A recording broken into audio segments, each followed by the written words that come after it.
কতক্ষণ জার্নি করে এসছো? 2 ঘন্টা। চুলটা পুরো ঘেটে ঘা করে দিল। করতে হেঁটে গেছে।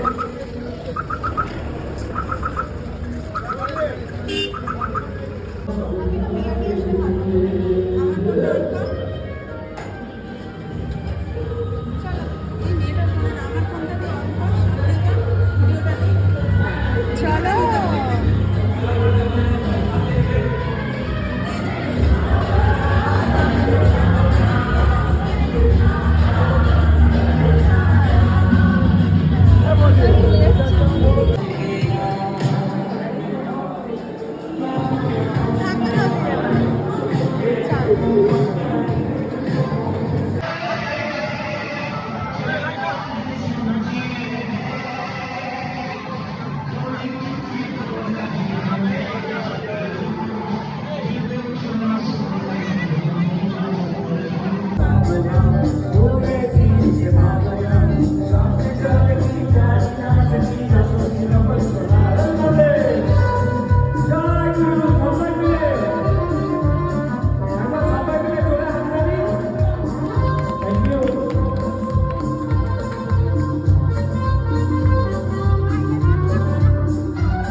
ফাইনালি আমাদের ইভেন্ট ক্লোজ হয়েছে। আমরা আজকে অনেক গান করেছি, হই হই করেছি।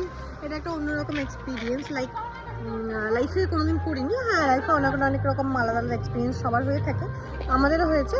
তো আমরা আজকে কলকাতা থেকে অনেকটা দূরে এসেছি, আমি আর আমার দিদিভাইয়ের ফ্যামিলি, বিকজ এই ইভেন্টটা দিদিভাই আর আমার জামাইবাবুর থ্রুতেই পাওয়া।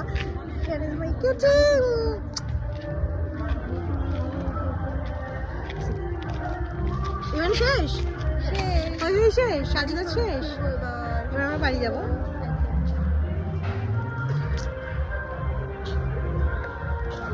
এইটা হচ্ছে আমাদের দিদি, আমাদের সাথে সাথেই আছে। খুব ভালো মনের মানুষ, আমাদের খুব ভালোবাসা দিয়েছে।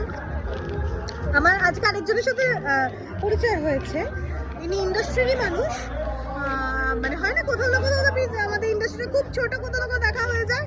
ইন্ডাস্ট্রির মানুষ উনি জিদ্দা আমাদের ইভেন্টের আজকে অ্যাঙ্কারিং করেছে, বাট স্টিল ওনার অ্যাঙ্কারিং ওনার কথাবার্তা ছিল মন ছুঁয়ে যাওয়ার মতো। কিন্তু উনি ইন্ডাস্ট্রির মানুষ, after all is from industry. তুমি কোথাকার বল দাও, তোমার আমি একজন ফিল্ম ডিরেক্টর এবং আমার শর্ট ফিল্মও আছে, এবং আমি অ্যাঙ্কারিং করি খুব আনন্দের সাথে।